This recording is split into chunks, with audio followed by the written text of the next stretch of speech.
Hi friends, welcome back to our channel. ಇವತ್ತು ವಾಂಗಿಬಾತ್ ಮಾಡುವ ವಿಧಾನವನ್ನು ನೋಡಿಕೊಂಡು ಬರೋಣ ಬನ್ನಿ.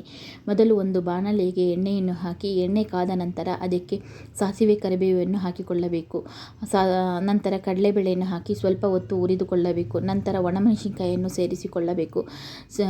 ನಂತರ ಈರುಳ್ಳಿಯನ್ನು ಹಾಕಿ ಚೆನ್ನಾಗಿ ಸ್ವಲ್ಪ ಕಂದು ಬಣ್ಣ ಬರುವವರೆಗೂ ಹುರಿದುಕೊಳ್ಳಬೇಕು. ಹುರಿದುಕೊಂಡ ನಂತರ ಹೆಚ್ಚಿಟ್ಟ ಬದನೆಕಾಯಿಯನ್ನು ಹಾಕಿ ಚೆನ್ನಾಗಿ ಫ್ರೈ ಮಾಡಿಕೊಳ್ಳಬೇಕು. ಎಣ್ಣೆಯಲ್ಲಿಯೇ ಸ್ವಲ್ಪ ಬೇಯಿಸಿಕೊಳ್ಳಬೇಕು. ನಂತರ ಅದಕ್ಕೆ ಸ್ವಲ್ಪ ಉಪ್ಪನ್ನು ಹಾಕಿ ಚೆನ್ನಾಗಿ ಬೇಯಿಸಬೇಕು.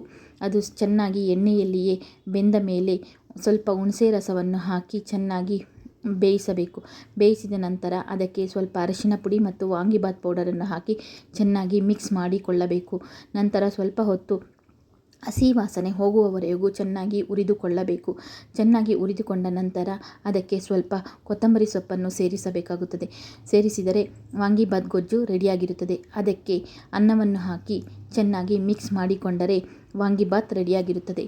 ತಿನ್ನಲು ತುಂಬ ರುಚಿಕರವಾಗಿರುತ್ತದೆ. ಈ ವಿಡಿಯೋ ಇಷ್ಟ ಆದರೆ ಲೈಕ್ ಮಾಡಿ, ಶೇರ್ ಮಾಡಿ, ಕಮೆಂಟ್ ಮಾಡಿ.